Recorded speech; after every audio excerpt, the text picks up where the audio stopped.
Good morning, Facebook. Hello, YouTube. Hello, Instagram. However you're catching us, we appreciate it. Marcus here. It is Friday morning. I want to talk about something new that I've just learned last week that we're changing here at the restaurant. It's something that I'm never going to buy again. An item that's being replaced in our pantry because I learned something new. If any of you have watched me in the past or heard me talk or speak on anything or watched our posts or our emails, is that we love to educate and we love to learn, and we love to educate people about food, about healthy food, healthier and better choices, protecting the environment, all things like that. So the restaurant industry is known for the immense amount of resources that we use to put food at the table. The restaurant industry alone is probably one of the biggest culprits to the environment. By the time you grow food, ship grains in, pack things, ship them, the water usage that goes into raising beef and chicken and all this, and then the packaging that's left over, the waste that goes, the food waste alone, and the packaging waste and the shipping, it takes its toll. The amount of pesticides and chemicals and synthetic fertilizers that go into the ground, get into our drinking water, that pollute, the amount of other just insane chemicals that get put into agriculture, salmon farms that destroy the bottom of the ocean, that destroy the environment, tilapia farms that get pumped an immense amount of methyl testosterone to change the sex of the tilapia so that they have females instead of males, but all that methyl testosterone goes into the drinking water, into these local villages, in these small communities in Asia, and now you have women that are pregnant drinking water laced with methyl testosterone. I mean, the list goes on and on and on. So we try to educate ourselves and really understand what's going on the plate, what the environmental factors are, what our health factors are. Right now, everybody's concerned about their health. Everybody's saying, most people, a lot of people out there are saying wear a mask. And I know this is very controversial, wearing a mask, not wearing a mask. And if you look at science on both sides, there's very valid points on both sides. And if you're one of those people that says, well, you have to wear a mask, and this, to be able to argue any point in anything, whatever topic it is, you need to be able to argue both points. You need to be able to jump sides and go both sides. Is how I feel, to be able to argue a point. So when you look at right now it's a mandate and it's the law that we have to wear masks when we go into businesses and things like that, in restaurants, and you can sit down and take it off and this and that. And but if you look at both sides of the science, there's a lot of legitimacy on both sides. So I always like to educate myself and really understand what the full picture is of everything that I'm talking about. And this is, yesterday we did a whole thing on salmon. Today I'm going to talk about walnuts. I learned something on walnuts that is going to change the way we go forward with purchasing walnuts. Walnuts are one of the most popular nuts out there, very, very popular, probably in the top 2 or 3 of consumed by pounds in the U.S., walnuts. You could consider peanuts, but peanuts really aren't a nut. Peanuts are a ground vegetable or a ground legume. They more represent, I don't know what they really represent, but they're really not a nut. Peanuts not a nut, even though nut's in the name. So peanuts aside, walnuts are really up there at the top of popularity.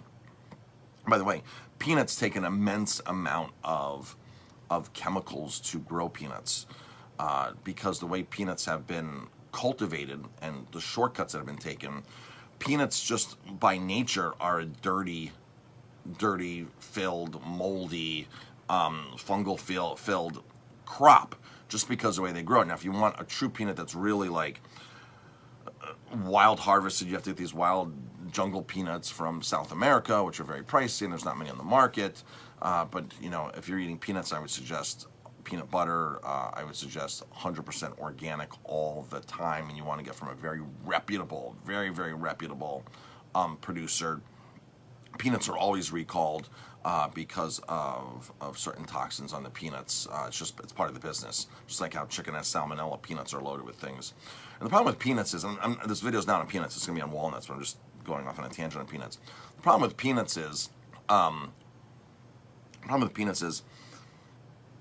they get recalled all the time. They get all these shortcuts taken. Peanuts just by nature have 27 different molds and toxins on them. And the problem with peanuts is that when you make peanut butter, these manufacturers buy the cheapest quality peanuts with all the blemishes. They don't have to sell the peanut whole. When you buy a peanut whole and you shell it yourself, it's a much healthier peanut than a peanut that is unservable. That doesn't. And the same thing happens in everything. That when you manufacture things, like when you manufacture like lemon juice, lime juice commercially, you're not picking the most beautiful lemons and limes to make juice, the most beautiful oranges. You're taking stuff that you could not put on the shelves to sell, and then juicing it. Now there is an advantage to that in some industries because they're not going to spray or put chemicals or pesticides on these things because they don't care how they look. They don't need to look pretty. Unfortunately, we're trained to eat with our eyes, and when we go to the grocery store, we like things to look pretty. When we get things on our plate at a restaurant, we like things to look pretty. So we don't really we think when things look good, they're going to taste good, which we know is not always the case because of experience of eating things. But as a general rule, you wouldn't go to the store and buy oranges that are blemished versus oranges that look beautiful. We sell a lot of organic produce in our grocery store, and a lot of them have blemishes. The basil comes in, sometimes it has holes in it. Other things we're eating it. Corn is one of those things I wish we could find a worm in corn. Because if a worm wants to eat corn, then it means that it can support life. But we get all this corn that is so perfect and not one blemish on it. And nothing else wants to eat it out in nature. There's obviously something wrong with the corn that nature's pulling away from and saying, wow, no more worms aren't going to go into it. So I wish people could understand this concept of if nature wants it, then there's something to it that may be more beneficial instead of being just sprayed and doused with chemicals and things like that. So all right, so on to walnuts. So we since COVID hit, as soon as toilet paper started being hoarded, as soon as people were saying there's no toilet paper in the store, it's hoarding's happening with toilet paper, I said, if people are going to hoard toilet paper, they're going to also buy salmon, steaks, yeast, flour, beans, nuts, all these kinds of things for your house. And we were dead on. Our grocery store business skyrocketed, and we're still selling groceries every single day. We still pack groceries. We still put a list out on our website. A list goes out on an email every couple days, everything that's available. We do special orders for things.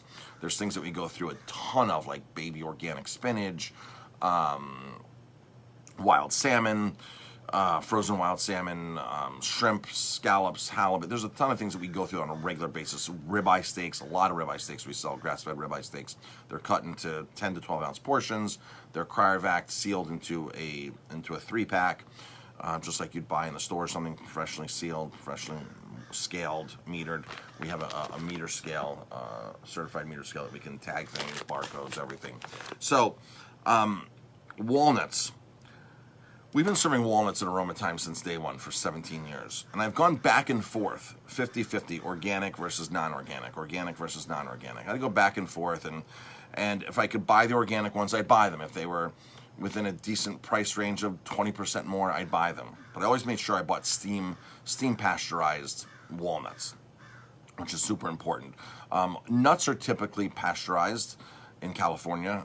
The U.S. crop is pasteurized. Sometimes they steam pasteurize things, and sometimes they chemically pasteurize things. For some reason, the USDA was convinced years ago that there might be E. coli on nuts, and nuts need to go through pasteurization, chemical pasteurization, or steam pasteurization. So steam pasteurization is obviously better than chemical pasteurization if you're looking at the chemical usage. So we would buy steam pasteurized walnuts or organic walnuts.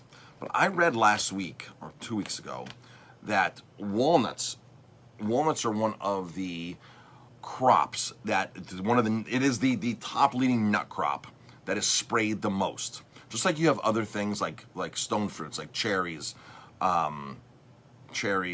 strawberries, pears. There's certain things that the Environmental Working Group puts out a list every year called the Dirty Dozen. The Dirty Dozen, EWG.org. You can check this out, EWG.org, Environmental Working Group. They put out a list called the Dirty Dozen. You can even Google Dirty Dozen. And it'll tell you the 12 dirtiest crops based upon pesticides, contaminants. It'll tell you the top 12 to avoid. And we go by that list pretty well. So we never buy conventional kale.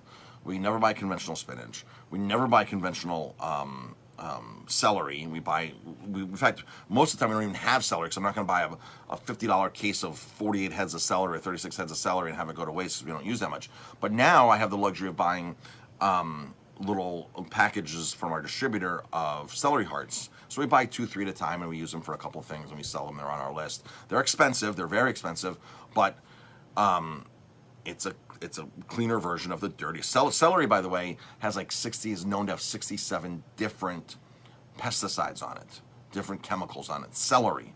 So when you go to a restaurant and you get that celery stick in your Bloody Mary, all that stuff is leaching into the Bloody Mary. When you go and get wings somewhere, this is why we've never done celery sticks with wings, unless we've had organic celery. We've always done carrot sticks, as we can buy organic carrots at a much better price, and carrots aren't one of those crops that is heavily doused.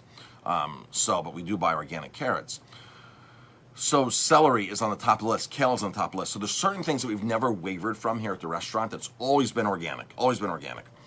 So you can always trust that our pears, unless for some reason there's a gap in organic pears and we can't find, which might happen once a year with one case, and we use pears on our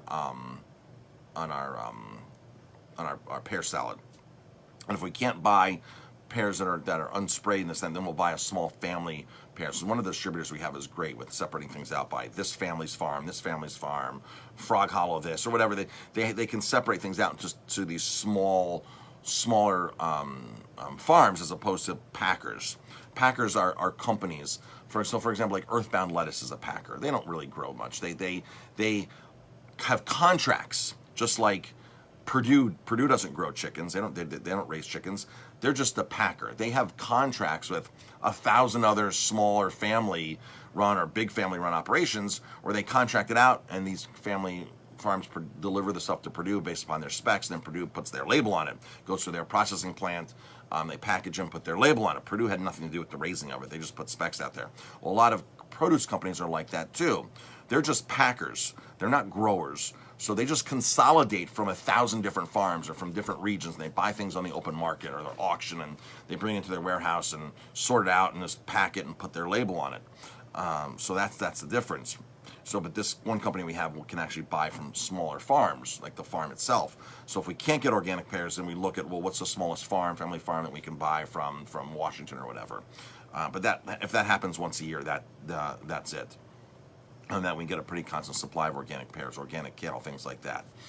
And sometimes we do use packers. Sometimes we do buy Earthbound organic kale, because we can't get local kale at a certain time of the year.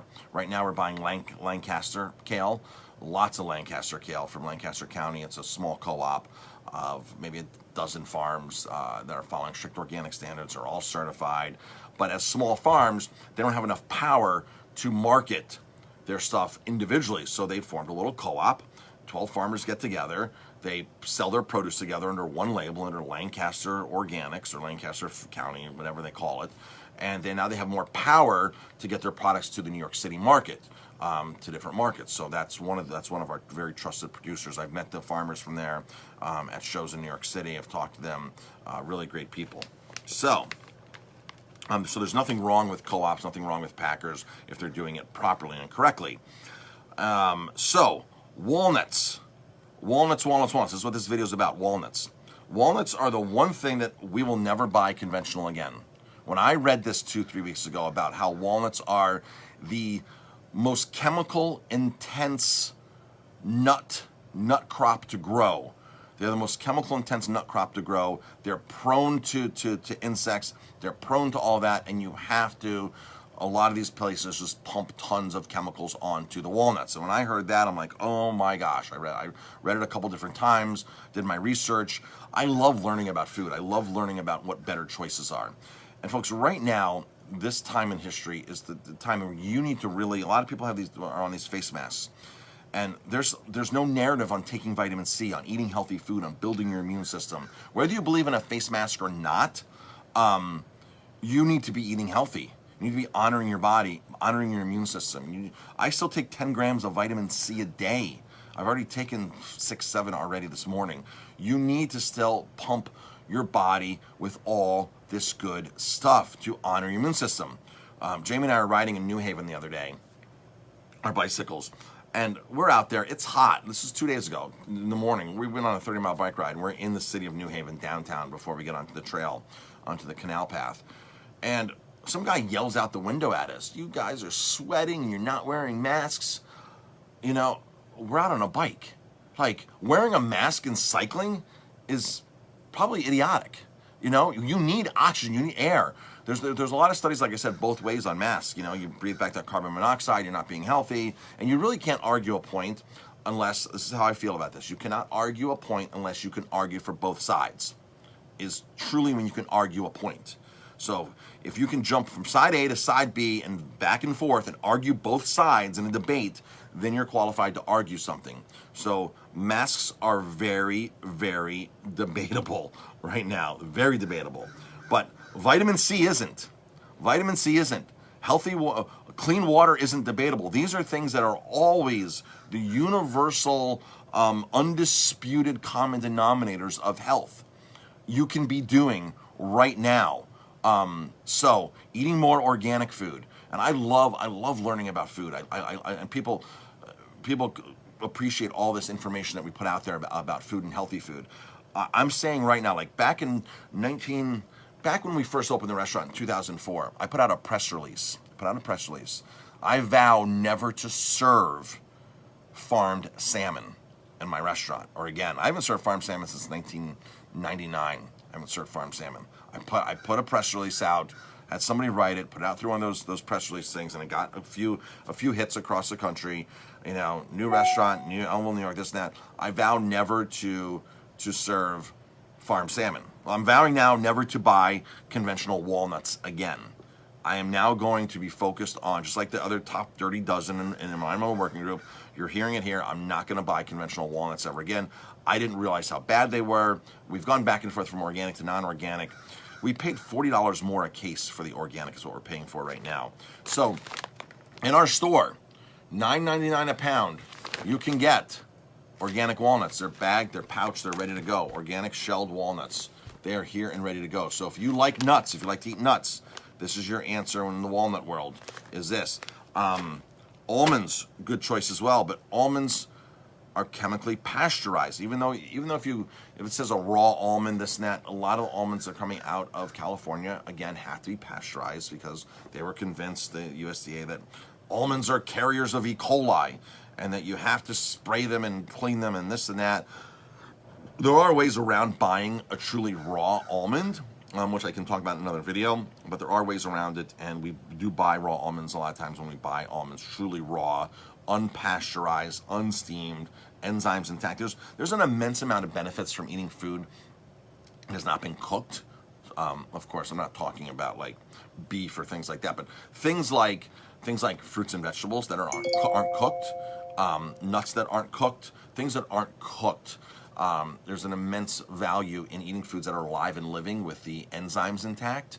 Enzymes are the key to life. Our body's filled with enzymes. The more enzymes you put into your body, right? Think about it. Eating a live, living apple versus apple pie. Two totally different, same caloric intake probably, same exact calories as a cooked apple versus a raw apple. But the energy level is so different in something that's live, living, and full of enzymes. Totally, totally different energy level. Your body's going to respond differently, even though it's just an apple. You can bake one apple and you can eat one apple raw and eat both, and same calories, same thing, but different energy levels, different nutritional benefits from those. Much more from the raw, of course. So walnuts, no more conventional walnuts here. No more steam pasteurized walnuts. It's going to be organic all the way, certified organic walnuts. So that's what's happening here. So I learned something. A couple weeks ago. All right, so I'm going to get ready to go on a bike ride here in a couple minutes. I have a couple more things I need to announce. By the way, just drop a comment, hashtag live if you're tuning in live, or hashtag replay. That would be fantastic. Or where you're tuning in from. I'm actually in my office today. I'm not in the bar. I've been getting back on track with a lot of my podcasts and stuff like that, and our videos for our other channels, for our business channels. A lot of you know that Jamie and I help other businesses. We consult, we coach other business owners and marketing and all kinds of things. So we're getting back on track with that and putting more content out there. So that's why I'm in my office doing more videos lately. A lot of those videos go into our Restaurant Growth Secrets Academy, which is a private academy that restaurant owners can pay for, log into, and spend time with us virtually, and then go through a whole series of things. My books are in there. On audio versions, or actually video versions, my book are in there. So, and my other book that's stacked up over there. So that's a lot of content is in there, which is where we produce content for. Let's see, any comments I can answer. So we have been doing, Holly says, so we've been doing organic peaches, but they ended up going to the pigs as we could not keep the bugs out of them. I know, peaches are a tough one. Peaches are really, really tough. Peaches, my mom would grow peaches. She had peaches every year. And, you know, year to year was so different. Holly, I don't know. You know, there's so many different ways and to do crop rotations or intermittent crops into things. Like, so for example, when we go to Italy on our VIP winery tours, you will see that the organic vineyards will plant roses in front of every row, because a rose will be the first plant to get infected. So the rose is like the first warning sign that, hey, bugs are on their way, pesticides, something's on its way, insects, pests are on their way. The rose bush is now being attacked. Let's be proactive and do something that will help. Yeah, the door's locked. Sorry. That will help. Stay in touch here. And if you go to like Basha Kill Vineyards, right here down Paul and Samara, down in Wurtsboro, if you've ever noticed, they have like, they'll plant like broccoli in between their vines sometimes. So there's ways to plant other things to lure things off or to protect things. Marigolds. There's a whole science into this. I'm not up on all of that because we don't grow things per se. We have a little garden here, and our potatoes are doing fantastic. Our potato plants are like really big, so I'm excited to be picking some potatoes at some point. So Holly, but there is stuff that I know that can be done. So I'm just not qualified to give an answer on that. But yeah, if you don't keep on top of something. There's natural things in it because peaches do grow organic, and sometimes it's just hard to grow an organic thing in a certain area. It's just like growing tomatoes in Florida is not the best thing because tomatoes just don't do well with sand. They don't do well with humidity at all. Tomatoes grow in the original tomato plant was, I think, from the deserts in Peru or Ecuador, somewhere in there, South America, where these plants could live on virtually no water a year. The tomatoes are very small, and no humidity. You take Florida, it rains every day, tons of humidity. So growing tomatoes, the only thing Florida has going for tomatoes is its warmth. That's it. Florida is probably one of the worst places to grow tomatoes. So they have to then spray and douse and load everything into the tomatoes.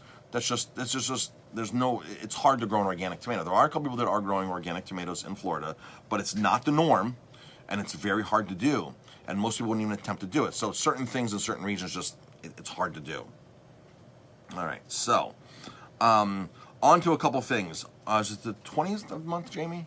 July 20th. July 20th. Monday, July 20th. We are doing we're doing a wine tasting. We're doing our first wine tasting since pre-COVID.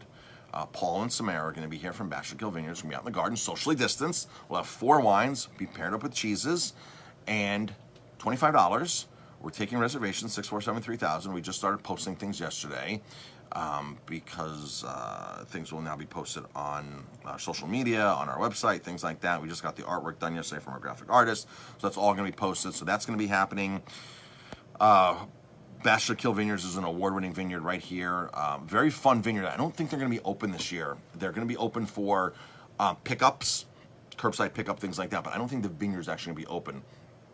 In the past, very fun vineyard. I would go there every year for my birthday. We'd go there a couple times a year when we could get out.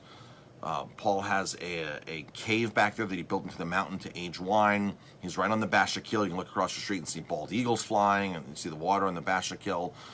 It's really awesome. The vines are growing there. They have sheep running around. They do music. Samara's doing some amazing food there. She's a trained chef. She worked with us here at Aroma Time years ago, 6, 7, 8 years ago. She worked here for a year or so in our kitchen. Very creative and very like-minded like I am about sustainability, about organics, about real natural food, no chemicals, like extremely on that path. And I remember her and I used to go foraging for wild food. She taught me a lot about foraging wild foods in the fall time, in the summertime, about what was edible and stuff. So she's very in tune to all that. Their wine, Paul's always been on the natural side of winemaking, lower, no sulfites, no spray, organic. So really awesome stuff. So they're going to be here Monday, July 20th, pouring wine, sampling. We're doing cheeses with it, a socially distanced wine tasting in our garden. Please join us for that. It's our first event since COVID has happened on that scale. It's supposed to rain tonight, but we're still going to be outside doing our lobster bakes. I got 100 lobsters in, first come, first serve for the weekend, 4 to 9 o'clock, Friday, Saturday, Sunday. Lobsters, oysters, clams, corn, potatoes. We got it all. Oysters are shucked, 6 per order, $12, I think. Lobsters, $25. It's an insane bargain, lobsters, $25. Get you a lobster, corn, 6 clams, and potatoes. You can take those to go. You don't need to eat them here. You can take them to go. The streets are closed Friday, Saturday, and Sundays from 4 to 9 outside. The streets are closed, and restaurants can put their tables out and all kinds of things. So I'm just trying to see if there are any more comments coming in here that I can answer before I go. He says, we're in southern North Carolina, and we have a long, hot season. Not enough cold to kill certain things. It's been a challenge, yeah. So, hi, Linda from Bloomingburg. Hi, Sabrina. So, good morning, everybody. Hi, Susan. Susan says, just planted an English walnut tree. Awesome. So, Cheryl's on. Hi, Cheryl. I don't know if I missed anything else. So, folks, we're still doing groceries. You can still go on to aromatimebistro.com. Click our grocery links there, updated groceries. We're still doing groceries. You can still buy wild salmon, halibut, ribeye steaks. Strip steaks are coming to an end. Pork porterhouses, frozen. They're like 12-ounce steaks. They're amazing stuff. They are frozen, prepackaged, ready to go from Berkshire Pork. It's really awesome pork chops. Something that's been working out super well, and thank you everybody for helping us with this. This has been working out insanely well. So we have lowered our prices, removed the sides from the entrees, gone to more of a tapas style menu, and what's happening is, so our salmon went from $30 to $15.99 to $16, a really big price difference. Our tikka masala went from like $22 to like, I don't know, 12, 13, 14, whatever it is. We're selling a ton of it. And what's happening is, we used to sell our salmon with risotto and mixed vegetables, and so we used to have things set up with the starches and the veg. But a lot of people, different diets, different allergies, would say, I can't eat starch, I can't eat carbs, I can't do this, I want extra veg, I want extra starch, I want whatever. They would customize plates all the time. And it's in the kitchen, when you get special orders, it slows down the whole process. So we're trying to think of a way to actually speed up the process, less employees, safer environment, things like that, better experience for the guest. And we came up with lower our prices, and you order what you want on the side. Simple as that. You order what you want. And one of the reasonings that I came to this was like, well, this will help me use more local produce. We have all this great local produce that we'd buy like a case of broccoli rabe, and you're not going to buy broccoli rabe, sauteed broccoli rabe, if your dish, your salmon dish, or your steak dish already comes with vegetables. You're not, and to change and print a menu constantly and change things, it was difficult. So I said, let's just take all the sides off. You order the sides that you want. It'll help us bring in more seasonal vegetables. And I got to tell you, we've been blowing through lots of local organic vegetables. Broccoli rabe from Marquisto Farms, from Migliori. We've gone through cases of this stuff. We just got from Satur Farms in Long Island their yellow wax beans, going through like crazy. Those I have to order more for tomorrow. We blew through a case of Satur Farms baby bok choy. Blew through a case. Put a little sesame seeds on, a little sesame oil, and it's been selling like crazy. These are normally things that we'd buy, and it would just sit around because you wouldn't order more veg if your dish already came with veg. You wouldn't be like, oh, I want a side order. So this has been working out so well, like so well. So thank you everybody for helping us. It's helping us use more local stuff. We use a ton of local stuff to begin with, but this is really upping it now, upping our game to the next level. So we really appreciate all the support. So thank you everybody. Esteban says, great idea, let people choose. Because people are choosing anyway. And when the ticket comes in, to read all these modifiers on a ticket, if you've been ever worked in a kitchen and you get tickets in and you have 15 tickets on the rail, there are tables you got to get out, and you're looking at each thing like, wow, this steak doesn't want that. They don't want any mushrooms. Hold this.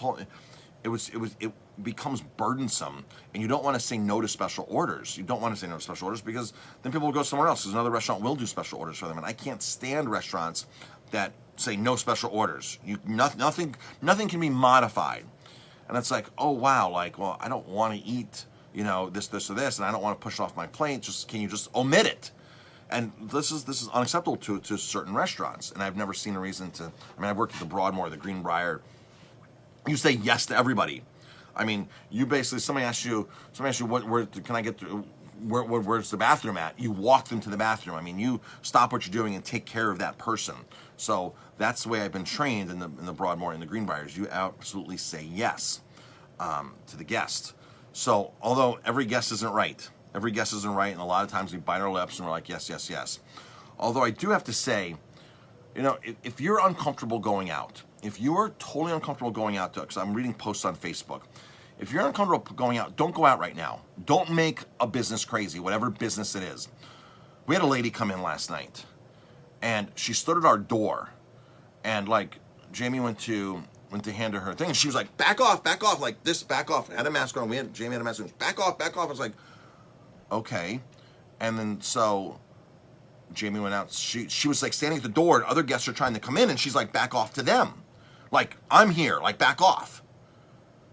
And if you're going to be crazy or make other people crazy, we respect your opinion, we respect your review, we respect your approach, but it's hard to go in and make businesses crazy right now over this. It's just not for you at the moment.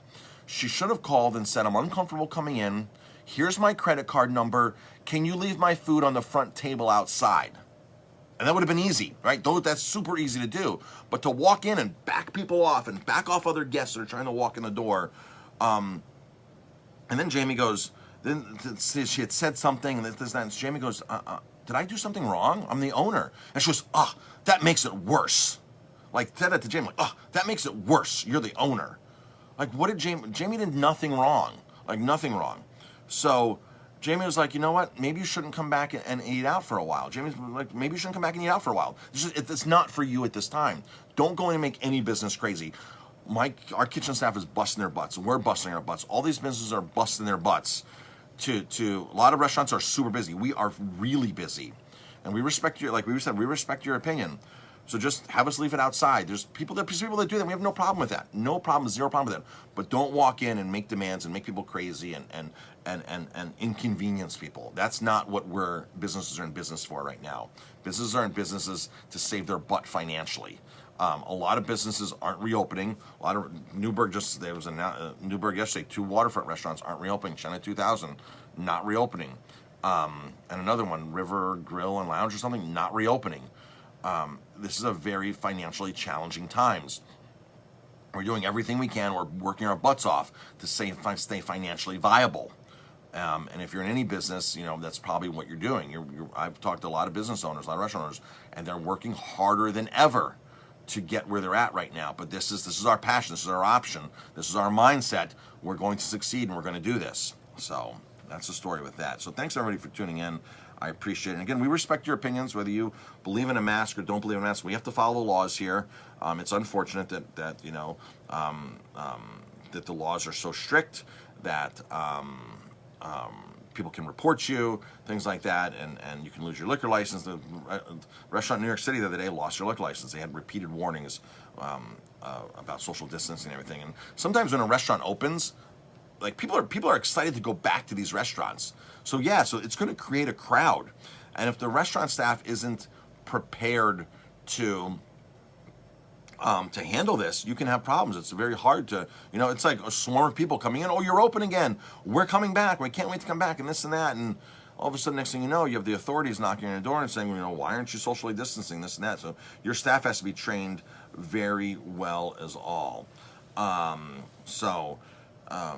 again, folks, a lot of people are still very skeptical about going to grocery stores, which is why our grocery store business is doing fantastic. We're doing a ton of sales in grocery items still of, again, local, organic walnuts, all kinds of things, from salmon, steaks. Email us in your order, call us 647-3000, and you'll be able to get in on all that. A lot of people are very, very skeptical. We still run a delivery route. If you meet a certain minimum and you have enough and it's ahead of time, we run a delivery route to certain families that get a lot of food from us, that don't want to leave. And again, we respect, and we'll make it work for you. We'll make any situation. We can about make any situation work for you, unless you make us crazy. That's the rule. So if you're going to come in and back other guests off and back us off and then tell us that it's worse that we're the owners, that doesn't work for us. So, but we're happy to make things work. So, all right, folks. Thanks for everything that you guys, all the support that you guys are doing for us. We really, really appreciate it. We wouldn't be here without you. And that's it. I'm gonna go bike ride now. All right, talk to everybody later.